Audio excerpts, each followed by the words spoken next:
In a dramatic escalation of its immigration policies, the Trump administration is currently embroiled in a contentious legal battle regarding the deportation of Venezuelans under the Alien Enemies Act, a law dating back to the 18th century.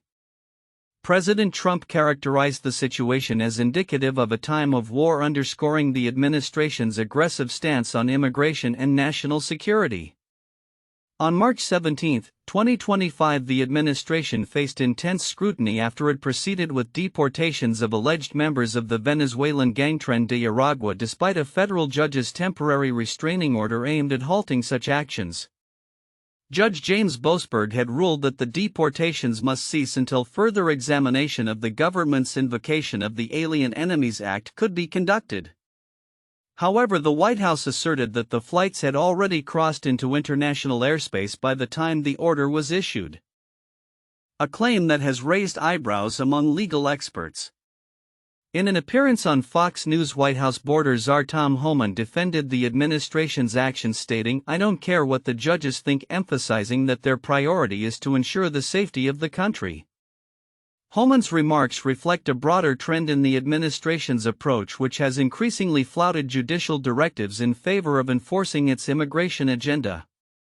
This approach is not without consequence. Critics argue that it undermines the rule of law and sets a dangerous precedent for executive overreach. President Trump further commented on the deportations while en route to a meeting with Russian President Vladimir Putin, hinting at a potential ceasefire in Ukraine and asserting that his administration was merely acting to protect American interests. "You have to speak to the lawyers," he said when asked about the legality of ignoring the judge's order. Such statements have only fueled the fire of controversy, as the administration's interpretation of the Alien Enemies Act as appropriate for peacetime has been met with skepticism. The legal challenges are not limited to the Venezuelan deportations. Recent reports have also surfaced regarding the deportation of Dr. Rasha Alawieh, a kidney specialist who was sent back to Lebanon despite holding a valid U.S. visa. A federal judge in Massachusetts has called for answers regarding this incident, which is emblematic of the broader issues surrounding the administration's immigration policies. The implications of these actions extend beyond the immediate legal battles. The administration's tactics have ignited debates about the balance between national security and civil liberties, as well as the role of the judiciary in checking executive power. With the potential for these cases to escalate to the Supreme Court, the outcomes could significantly impact future immigration policy and the extent of presidential authority. As the Trump administration continues to navigate these turbulent waters, the future remains uncertain. The tensions over immigration are set against a backdrop of broader geopolitical concerns, including ongoing discussions with Russia and trade negotiations that could further complicate the domestic landscape. With Trump's unwavering commitment to his agenda, it is clear that this legal battle is just one front in a multifaceted struggle over the direction of U.S. policy at home and abroad. As developments unfold, the intersection of law, politics, and executive power will undoubtedly remain in the spotlight. In an extraordinary twist in the ongoing political saga between Donald Trump and Joe Biden, the former president has declared that a series of pardons issued by Biden are void, vacant, and of no further force and effect. This statement stems from Trump's assertion made on Sunday and again on Monday that Biden's pardons were signed using an autopen, a mechanical device that replicates a person's signature rather than being penned by Biden himself. This claim, however, lacks substantiation and highlights the continuing tensions surrounding the controversial pardons issued at the end of Biden's presidency. Trump, who made these assertions on his social media platform Truth Social, referred to Biden with a derogatory nickname and described the recipients of the pardons, members of the House committee that investigated the January 6 Capitol riot, as political thugs. He claimed that because the pardons were signed by an autopen, Biden did not have a personal hand in them and therefore could not have been aware of their implications. In other words, Joe Biden did not sign them, but more importantly, he did not know anything about them, he stated, suggesting that this could lead to potential criminal implications for those involved in the process.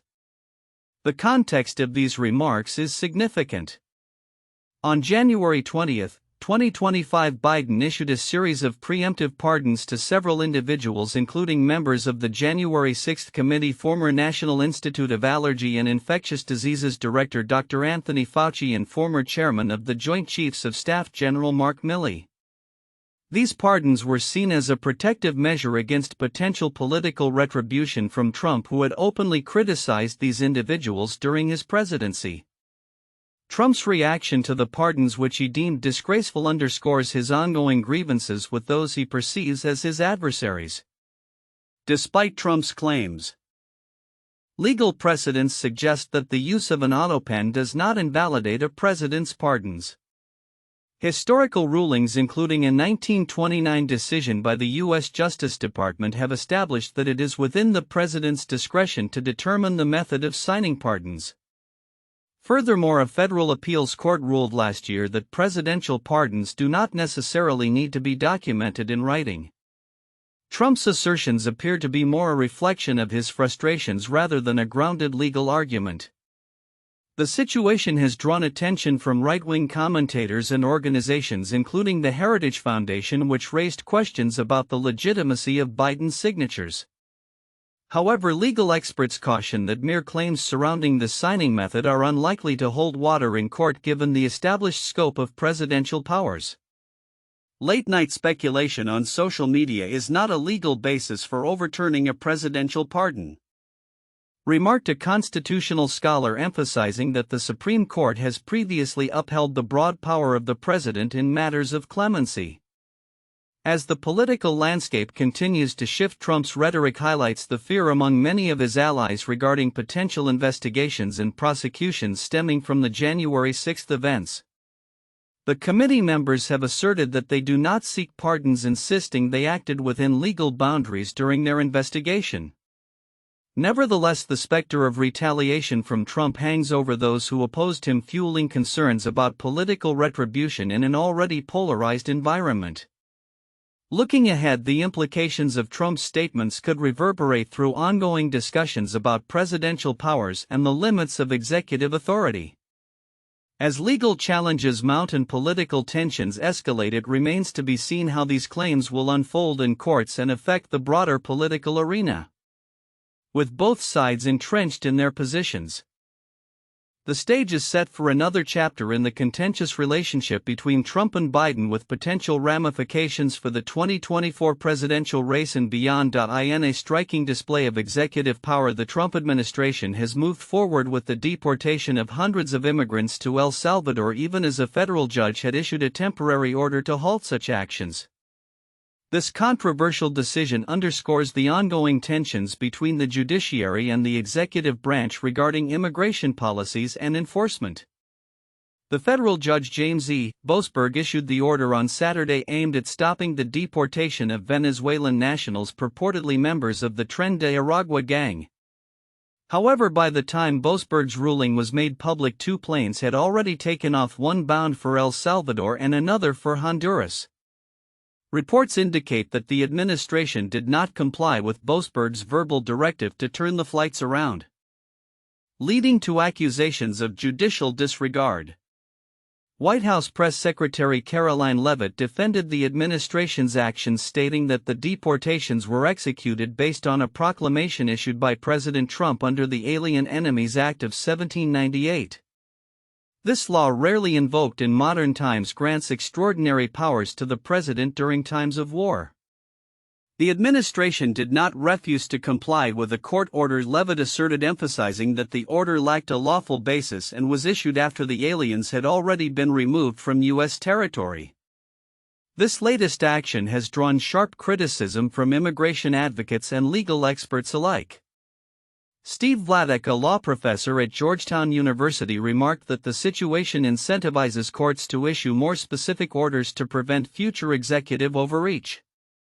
This just incentivizes future courts to be hyper-specific in their orders and not give the government any wiggle room.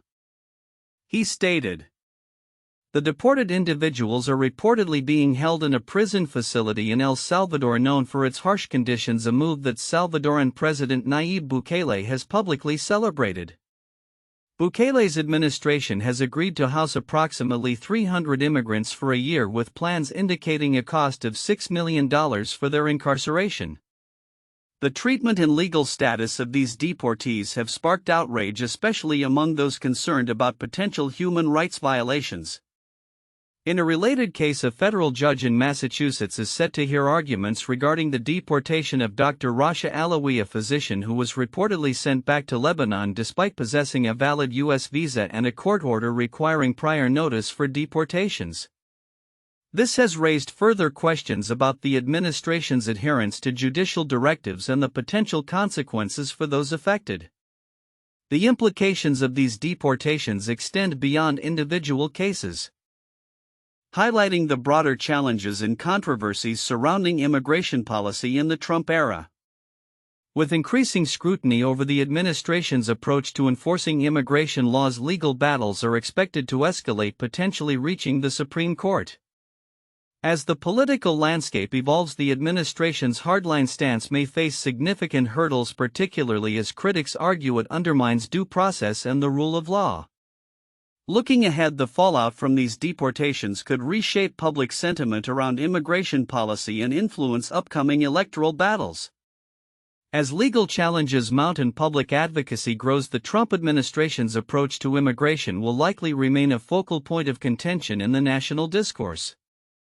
The coming weeks will reveal how these high-stakes legal conflicts unfold and what they may mean for the future of immigration enforcement in the United States. In the wake of President Donald Trump's renewed trade policies, economic forecasts are taking a troubling turn. The Organization for Economic Cooperation and Development (OECD) has issued a stark warning that Trump's tariffs are not only impacting the U.S. economy but are also contributing to a broader slowdown in global growth and rising inflation rates. With the OECD downgrading its growth projections for the US, Canada, and Mexico, these changes signal a significant shift in the economic landscape just 2 months into Trump's new administration.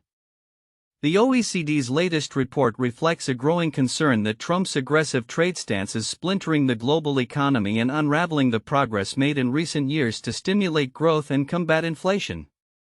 The organization cut its global growth forecast from 3.3% to 3.1% for the current year, highlighting that the ramifications of escalating trade tensions are being felt beyond U.S. borders. The report indicates that if Trump proceeds with his plans to impose 25% tariffs on nearly all merchandise imports from Canada and Mexico, the repercussions could lead to diminished economic activity and increased inflation across these economies.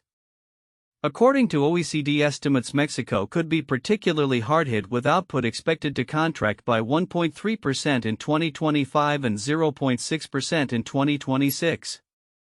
The U.S. growth forecast was also revised downwards from 2.5% to 2.2% for this year and further to 1.6% for 2026. The OECD cautioned that a broad-based increase in trade restrictions could lead to significant negative impacts on living standards worldwide, emphasizing the urgent need for governments to address these trade concerns collaboratively within the existing global trading framework. As Trump has sought to revitalize American manufacturing through tariffs, the economic implications are complex.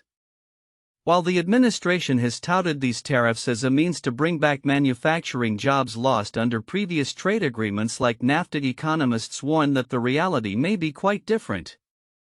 David Weinstein, an economist from Columbia University, articulated this concern by noting that while certain sectors like steel and aluminum could see a resurgence, others, particularly in high-tech, might suffer job losses as a result of increased tariffs on imports like electronics. We're giving up on high-wage jobs to create low-wage jobs, and that's the real danger of this policy, he explained. Furthermore, Trump's approach to trade has raised questions about the long-term sustainability of his economic strategy. The president's assertions that tariffs are paid by foreign entities have been challenged by experts, who stress that it is U.S. companies importing goods that ultimately bear the financial burden. As consumer confidence declines along with stock market performance, the White House faces the daunting task of justifying short-term economic pain for the promise of long-term gain. This multifaceted economic scenario is compounded by the rising specter of inflation, which the OECD warns could escalate due to higher trade barriers. In its report, the organization highlighted that if the current trajectory of escalating tariffs continues, it could result in a significant increase in inflation rates, further straining household budgets and consumer spending. As the global economy grapples with these challenges, the OECD's assessment underscores the critical need for careful navigation through the complexities of international trade. The potential for retaliatory measures from trading partners looms large, and the consequences of a trade war could reverberate through economies worldwide. Looking ahead, the Biden administration's responses to these evolving trade dynamics will be pivotal. The economic landscape is set to change as governments strive to stabilize their economies while addressing the pressing issues of inflation and growth. As policymakers deliberate on the best course of action, the intersection of trade policy and economic health will remain a focal point in discussions about the future of the global economy. In recent months, the future of NATO has come under intense scrutiny, particularly in light of President Donald Trump's actions and statements regarding the alliance. For many, the question of whether Trump has effectively killed NATO is more pressing than ever. His presidency has been marked by a series of comments that have raised doubts about the United States' commitment to NATO, fundamentally challenging the alliance's core principle of mutual defense. During his first term, Trump repeatedly threatened to withdraw from NATO, criticizing the alliance for what he perceived as a lack of financial contribution from European allies. His former national security advisor John Bolton stated that he believed Trump would have acted on this threat if re-elected in 2020. However, as his second term unfolds, Trump has shifted focus, choosing not to vocalize intentions to leave NATO despite escalating tensions with Europe. Secretary of Defense Pete Hegseth has emphasized the U.S. commitment to NATO, asserting the United States remains committed to the NATO alliance and to the defense partnership with Europe. Full stop. Yet the question remains whether this commitment is genuine or merely a facade. Analysts suggest that the credibility of mutual defense guarantees, a cornerstone of NATO, has been severely undermined during Trump's presidency. Dalibor Rohac, a senior fellow at the American Enterprise Institute, raised a critical inquiry: would Donald Trump choose to go and fight for Estonia? The implications of such doubts are profound, as they could embolden adversaries and destabilize the fragile security architecture in Europe. Trump's tenure has seen a series of alarming developments from a European standpoint. These include his abrupt pivot toward Russia amidst the Ukraine conflict, the humiliation of Ukrainian President Volodymyr Zelensky during a White House meeting, and ongoing tariff disputes that have strained relations. Furthermore, Trump's statements regarding the redeployment of troops from Germany to Hungary, viewed as a pro-Russian move, have only intensified concerns among European leaders. French President Emmanuel Macron articulated the growing uncertainty surrounding U.S. support, stating, "I want to believe that the U.S. will stand by our side, but we have to be ready for that not to be the case." This sentiment resonates with leaders across Europe, including Germany's likely incoming Chancellor Friedrich Merz, who expressed that the Americans are largely indifferent to the fate of Europe. Such remarks underscore a shift in perspective among European leaders, who are increasingly contemplating the necessity of strategic autonomy from Washington. In response to the perceived threat of diminished U.S. commitment, European nations are taking proactive measures to bolster their defense capabilities. This includes increasing military spending, enhancing readiness, and considering the development of independent nuclear deterrence. The historic agreement in Germany to exempt defense spending from constitutional borrowing limits reflects a significant shift in policy aimed at greater self-reliance. The core of NATO's mutual defense doctrine, encapsulated in Article 5, has been called into question. Historically, this principle acted as a powerful deterrent against aggressors, primarily due to the U.S. military's overwhelming capabilities. Historically, the United States has affirmed its commitment to NATO. But Trump's presidency has introduced an unprecedented skepticism regarding this obligation. Ivo Dulder, former U.S. ambassador to NATO, noted Trump has put question marks behind that commitment, fundamentally altering the alliance's dynamics. Moreover, the implications of a weakening NATO extend beyond Europe's borders. The ongoing war in Ukraine has demonstrated NATO's value as Russia refrains from direct aggression against NATO members. However, the uncertainty surrounding the alliance's defense guarantees raises concerns about potential miscalculations by adversaries, particularly as Russian threats toward the Baltic states and Poland persist. Lithuanian Defense Minister Rasha Alawieh emphasized this concern, stating, "Their military capability is growing even while waging full-scale war in Ukraine." As Europe navigates its defense strategy, the prospect of a more self-sufficient NATO emerges. One that may prioritize deterrence against Russian aggression over overseas military engagements. Some European policymakers view Trump's blunt approach as a catalyst for change, acknowledging that Europe must take greater responsibility for its own defense. Nick Whitney, a former diplomat, poignantly remarked, "For 80 years that's always been easily solved. We go and ask the Americans, and whatever they say, that's what we should do." The path forward will necessitate a rethinking of leadership and a commitment to collective security that does not rely solely on U.S. assurances. In conclusion, the trajectory of NATO remains uncertain as the alliance grapples with the ramifications of Trump's presidency. The evolving geopolitical landscape has forced European nations to reassess their defense priorities and explore new avenues for security. While the core principles of NATO may still exist on paper, the confidence in their execution has eroded, ushering in a new era of European defense dynamics that may redefine the alliance's future.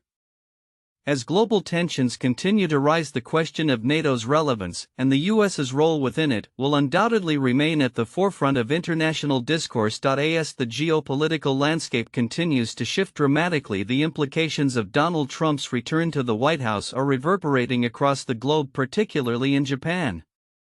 With the effects of Trump diplomacy unfolding in real time, Japan finds itself at a critical juncture in addressing its own security challenges and national defense strategy.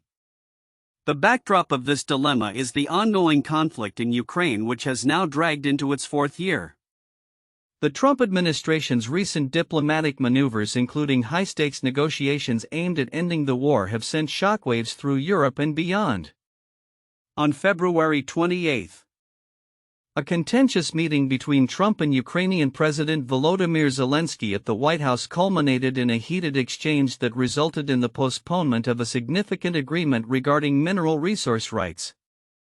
This public display of disarray left many observers stunned and underscored the unpredictable nature of current U.S. foreign policy. With European nations now grappling with the realization that they can no longer depend solely on the United States for security, many have committed to rearmament efforts. However, this transition is fraught with complexities, particularly as some countries like Hungary maintain favorable ties with Russia. This understanding has prompted Ukraine to reassess its military posture, signaling a willingness to consider a ceasefire in light of dwindling American support. Trump's unpredictable approach has not only raised eyebrows in Europe but has also served as a clarion call for Japan. The nation has long relied on U.S. protection since its defeat in World War II, operating under an illusion of security that now appears increasingly tenuous. The Japan Institute for National Fundamentals has highlighted that China has been steadily advancing its missile capabilities, posing a direct threat to Japan. The call for Japan to awaken from this complacency is echoed in the media, which argues for a clearer understanding of Trump's intentions rather than merely criticizing his policies.